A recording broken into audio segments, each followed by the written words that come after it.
নমস্কার বন্ধুরা, একঘেয়েমি পটলের রান্নার থেকে একটু আলাদা একদম অভিনব নিরামিষ একটা রেসিপি আজকে আমি আপনাদের সাথে শেয়ার করব। এটা কিন্তু ভাত বা রুটি দুটোর সাথে খেতে দারুণ লাগে আর খুবই সহজ রান্নাটা। তো চলুন দেখে নেওয়া যাক ভিডিওটা। রেসিপিটা করার জন্য এখানে আমি সর্ষের তেল নিয়েছি 3 টেবিল চামচ। নিরামিষ রান্না একটু সর্ষের তেল দিয়ে করলে ভালো হয় স্বাদ। তেলের মধ্যে প্রথমে হাফ চামচ নুন মিশিয়ে নিচ্ছি। নুনটাকে তেলের সাথে খুব ভালো করে মিশিয়ে নিয়ে তেলটাকে খুব ভালো করে গরম করে নিয়েছি। এবার প্রথমেই দিয়ে দেবো পটল। কয়েকটা পটল অল্প অল্প করে খোসা রেখে মাঝারি পিস করে কেটে রেখেছিলাম, তো সেটা দিয়ে দিলাম। আর তার সাথে দিয়ে দিচ্ছি বড় সাইজের 2টো আলু।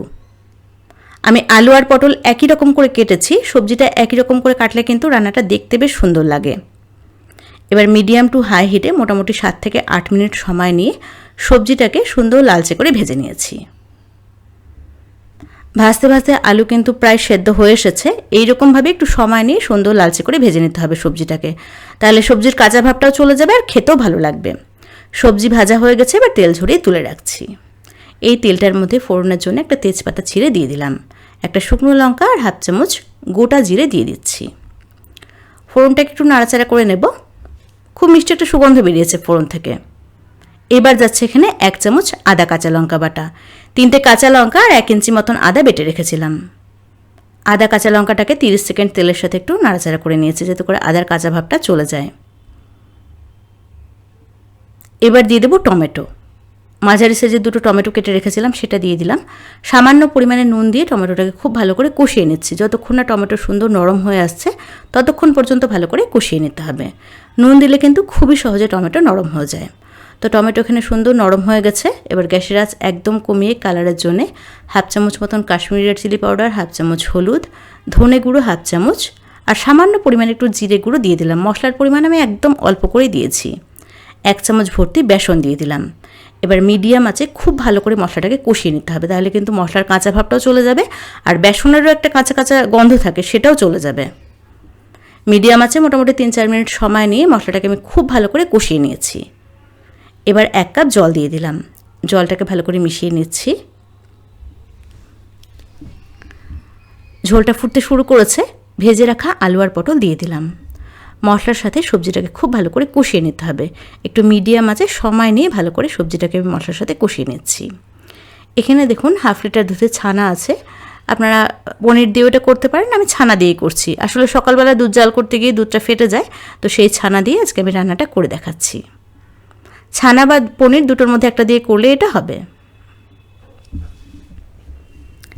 মশলাটাকে সবজির সাথে খুব ভালো করে আমি কষিয়ে নিয়েছি।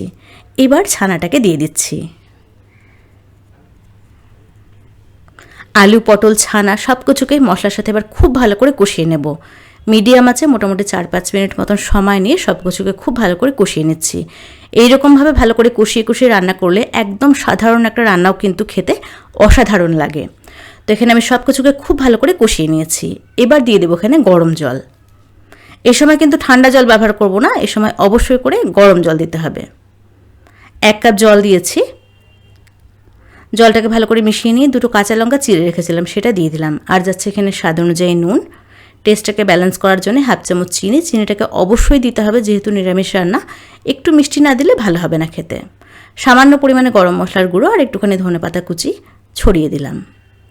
সব কিছুকে ভালো করে একসাথে মিশিয়ে নিয়ে মিডিয়াম আঁচে 5 মিনিটের জন্য ঢাকা দিয়ে রান্না করব।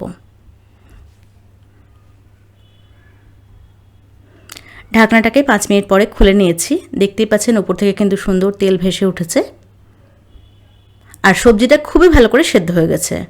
রান্নাটা অলমোস্ট হয়ে এসেছে। নামানোর আগে সামান্য পরিমাণে ঘি দিয়ে দিচ্ছি। এটা খেতে দারুণ হয়।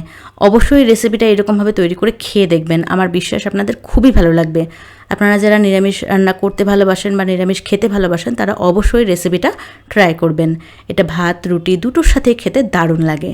ব্যাস তৈরি হয়ে গেল ছানা দিয়ে আলু পটলের কালিয়া। তো কেমন লাগলো আজকের রেসিপি সেটা অবশ্যই কমেন্টস করে জানাবেন। ভিডিও ভালো লাগলে একটা লাইক করবেন আর চ্যানেলটাকে সাবস্ক্রাইব করবেন।